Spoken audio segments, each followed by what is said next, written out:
You may hear comments from on items not on tonight's agenda. Those wishing to address the governing board on items not on tonight's agenda may do so at this time. Speakers are requested to hold their comments to 3 minutes. There will be a timer here, and I respectfully ask that you can just adhere to that. It makes it much easier to run the meeting. I have 4 requests, so if there's anybody who has not given me a request, you can bring it up to the board at this time, and I'm going to just call them in the order in which I received them. So our first item, or our first speaker, is Rob Nemitz.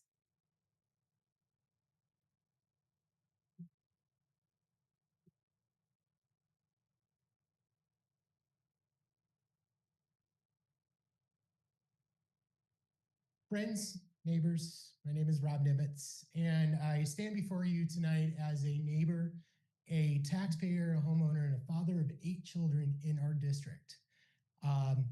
7 daughters and 1 son who currently attend schools within the Vail Unified School District. My children have attended Esmond Station since the inauguration of the school, and my youngest son will be a part of the class of 2043. And by the time it's all said and done, I will have had kids in the Vail School District for over 3 decades. Pretty impressive. You don't have to be Mormon to have a ton of kids. I'm Catholic. We got it. Given the news that came out tonight, I'm going to kind of wing this a little differently. I am extraordinarily blessed to have the job that I have. I've walked on more sporting fields than anybody in this community has. I run a broadcast production truck for every 3 and 4 letter name sports network. I believe in the power of sports that affects our community. I believe in the stories I tell. I believe in the fact that our students could be the next Tom Brady. My kids, as they've gone through the school district and have entered sports, they have seen that other kids, especially at Esmond Station, ridicule them because they don't have home facilities like a K-8 gym. It's unfortunate. When we go and we look at what buildings we want to build within the school district, I kind of feel like every school should have a gym. They should be able to play, the home team should be able to play basketball on their home court. This is something that the Vail Unified School District needs to focus on instead of looking at other avenues. We need to focus on what is going to be for the majority of the students, not a minority. Me being blessed, being able to walk on NFL fields, MLB fields, I've walked on NHL ice. I'm blessed. I couldn't ask for anything better, but I want to see my own son to be able to have that opportunity. And when we're looking at what we're presenting with our students and what kind of opportunities, right now at Esmond Station, my son can't get good at basketball because he has no home court to go play at other than what we have outside. I kind of feel that we need to start looking at those type of facilities, and that's what we need to be putting on the court instead of what was presented to the community and what divided the community. That's all I have. Thank you. Thank you, Ron. I have your contact information here, and so we'll be following up. Thank you. Our next speaker is Nason Simpson.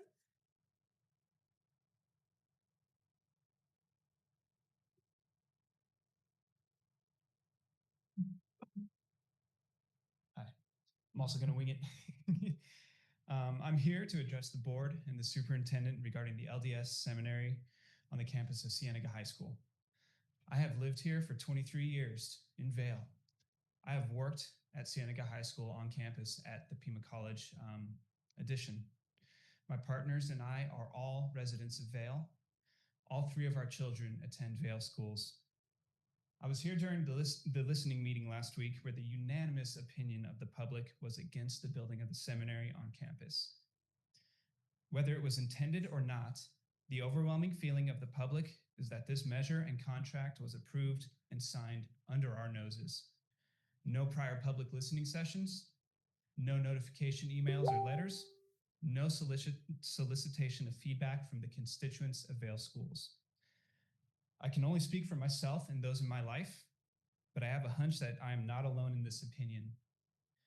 The overwhelming feeling is that this contract was signed quickly and quietly to avoid any feedback from the public. And since its signing, or I should say after its signing, at the only public listening session, the only material and comments produced were excuses, wheedling, and cajoling the public with half-hearted and insincere comments and statements about fiscal responsibility or ensuring the safety of our children or community spaces, or this is district property versus Cienega High School property. None of those statements held up to even mild scrutiny. The board should have anticipated the amount of controversy it was inviting by treating this contract like any other tenant agreement and signing it without proper public feedback or input. It should have, but it didn't. Whether by ignorance or intent, it did not. Whether by ignorance or intent, this was a mistake.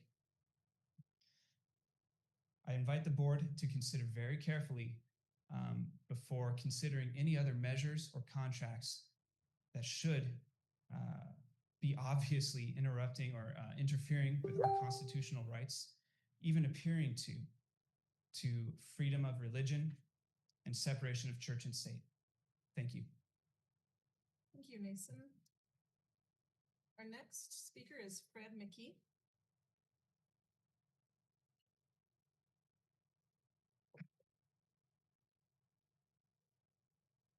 Good evening, board members, superintendents, and the public. I've been a resident in Vail for 25 years. I've always supported Vail. You guys do excellent work. It's nice to put faces to the people that I voted for, because I've never been to a board meeting before. What brought me out, of course, is the LDS seminary contract. Thank you, John, for taking the heat last week. You had to listen to a lot of negative stuff, and you could see how the public was upset about this. And it was good news for me an hour ago when I realized that the contract has been terminated, which is good. I think the district's reputation was tarnished a little with this situation. What the previous speaker said this a couple weeks ago. And I second what he said when we need to be informed more. The community does. And I know that we will go on and still be an excellent school system. Thank you for the good work you do, but think about it next time when such a controversial thing is brought up. I appreciate you listening. Thank you. Thank you, Mr. McKee. Our last speaker, unless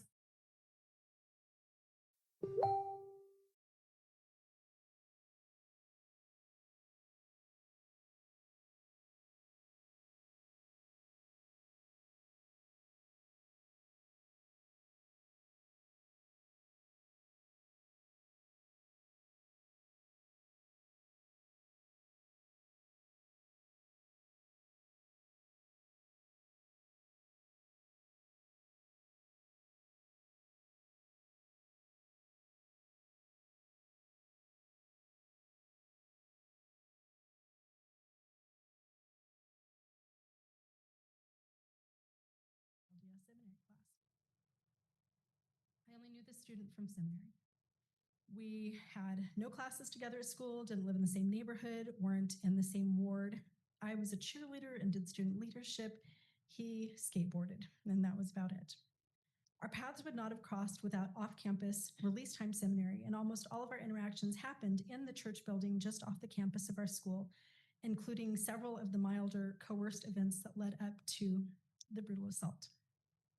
I don't have a police report to show you. The assault was brought to the attention of the seminary teacher and our individual bishops immediately. And because I lived in a state which, like Arizona, is a clergy privileged state, which protects church leaders above victims, the assault was dealt with by the seminary teacher and the bishop and was never reported. The boy continued to attend seminary with me, sitting literally just a few chairs back from me for the next 3 years. Well, no, for the rest of that school year.